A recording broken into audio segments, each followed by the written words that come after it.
So there are three different responses to a request that you can get.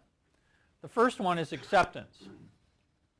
Now, most of us make requests with the expectation that they're going to be accepted. That's why we make them.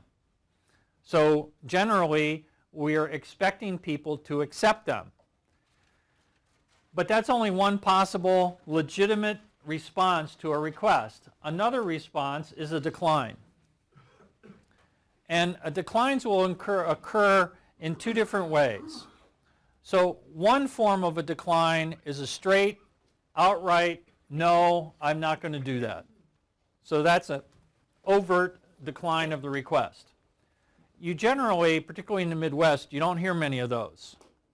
People generally don't come right out and say, no, I'm not going to do that. They'll come out with, well, I'll think about it, I'll see what I can do for you, give me some time. There's lots of ways that people put it off without ever saying no. And it ends up not getting done, which has the effect of saying no, but isn't as straight as saying no. We call that saying yes but doing no. How many of you have to-do lists, manage some kind of to-do list? You keep track of all the stuff? How many? So keep your hands up for a minute. So you can look around, you can see almost everybody's got a to-do list. Now we'll get into the truth telling. How many of you got stuff on the to-do list? You got items on there, been on there a long time.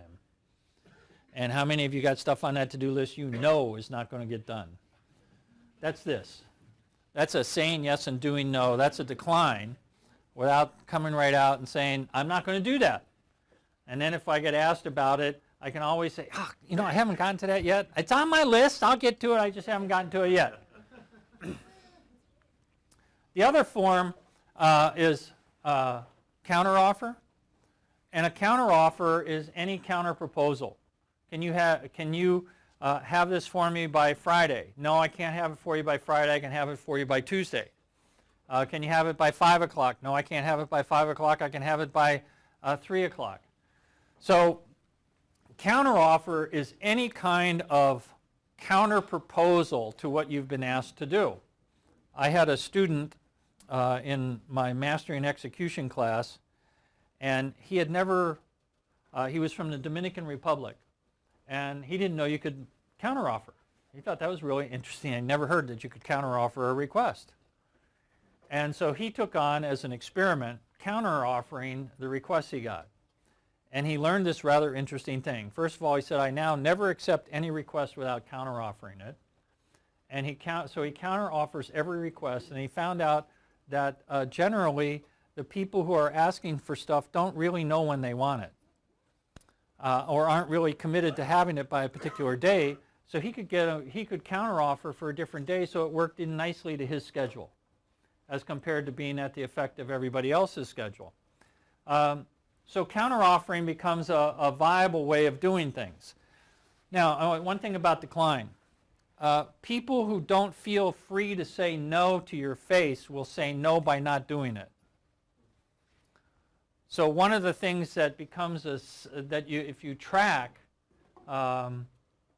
people who are saying no, in my Mastery of Execution class, one of the things that people track is they keep track of every single agreement they make, and they do that for 10 weeks. They keep track of every agreement they make plus every agreement that's made to them. And one of the things that they begin to discover is that there are certain people who are saying no without saying no, and they can then clean it up. You find out that there's a particular pattern. The other thing that's interesting is that they find various ways in which people are saying no to them, and they can start breaking up the code for what really constitutes a no, but doesn't come out and say no.